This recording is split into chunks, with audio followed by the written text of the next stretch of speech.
Alors l'activité de l'entreprise, c'est de faire des produits préfabriqués en béton, essentiellement du béton armé. On fait notamment des réseaux d'assainissement, des tuyaux et des cadres rectangulaires pour les eaux pluviales. Mais on travaille aussi pour les chantiers, pour faire des ouvrages de génie civil, comme des ponts, des tunnels, ce genre de choses. Qu'est-ce que vous aimez dans votre métier? C'est une passion? Ah, c'est quelque chose de très prenant, oui. Je crois que c'est un métier que l'on aime, quoi. Sinon, on en change, hein. C'est pas assez simple. Quelles sont les difficultés auxquelles vous pouvez être confronté? Déjà les aléas de la production, puisqu'il y a beaucoup de conditions qui influent sur notre activité, comme la météo par exemple, sur les difficultés de faire du produit spécifique, où on travaille vraiment sur commande, sur plan, avec des attentes très particulières du client. Bon, les difficultés, on voit que c'est un site qui fait pratiquement 14 hectares. On a des bâtiments qui sont assez grands. Bon, l'été il fait chaud, l'hiver il fait froid. Donc on est quand même dans une ambiance qui est quand même poussiéreuse. Il y a un petit peu il y a du bruit. Voilà. C'est un petit peu des difficultés de notre métier, quoi. Quels sont les avantages de ce métier? Les avantages, c'est qu'on ne s'ennuie pas déjà. On ne s'ennuie jamais. Sur des métiers qu'on retrouve beaucoup sur les chantiers, on a quand même un confort de travail qui est incomparable. C'est vrai qu'on a des infrastructures, donc on travaille quand même à l'abri. Si, il y a des avantages, il y a des gens qui travaillent en poste, donc ou le matin, ou l'après-midi, ou même des fois parfois de nuit, donc ça leur permet de leur dégager du temps, ou en journée, ou...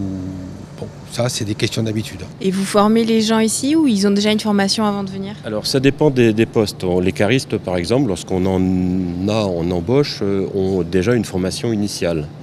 Les opérateurs sur les machines, on les forme souvent ici. Donc on leur apprend en fait les bases du métier. Dans l'entreprise, ça part, on a des ouvriers de fabrication, on a des machinistes, on a des conducteurs de machines automatisées, on a des laborantins, c'est des ingénieurs, enfin, c'est vraiment très très très vaste. Voilà. Quel type de contrat vous faites habituellement? Alors généralement, donc, nous passons par des contrats d'intérim.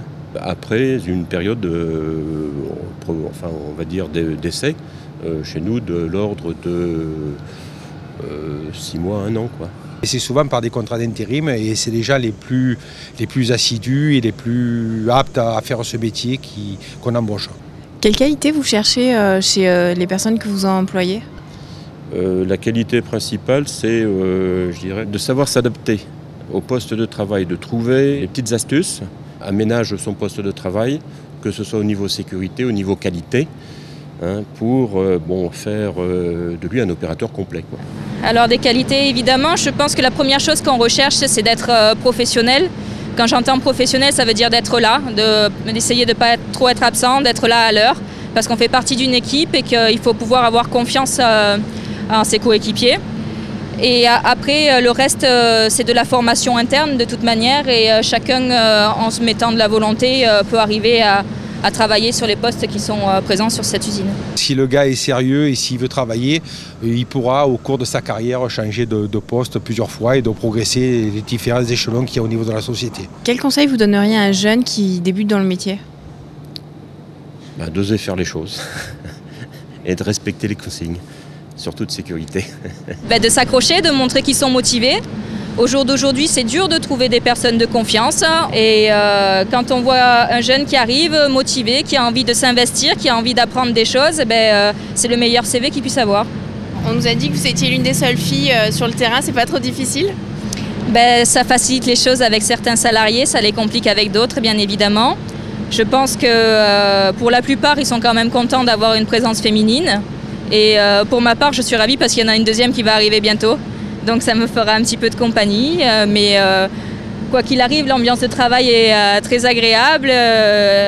Et c'est vrai que c'est un milieu d'hommes, mais on s'y habitue bien. Qu'est-ce que vous pensez de notre démarche aujourd'hui? Je pense que c'est une bonne démarche pour montrer aux jeunes que les choses sont possibles. Donc il y a des entreprises qui sont prêtes à les accueillir. La démarche d'aujourd'hui, c'est très bien parce que vous êtes jeune, au moins vous avez vu un petit peu l'univers industriel, donc c'est une bonne démarche, je pense. C'est très important parce qu'au jour d'aujourd'hui, les employeurs recherchent des CV qui sont très très ciblés sur des métiers très spécifiques. Et quand on arrive sur le monde du travail, on ne sait pas forcément où se présenter, on ne sait pas forcément quels métiers vont nous convenir. Et c'est bien de choisir une branche dans laquelle on puisse rester longtemps et s'épanouir.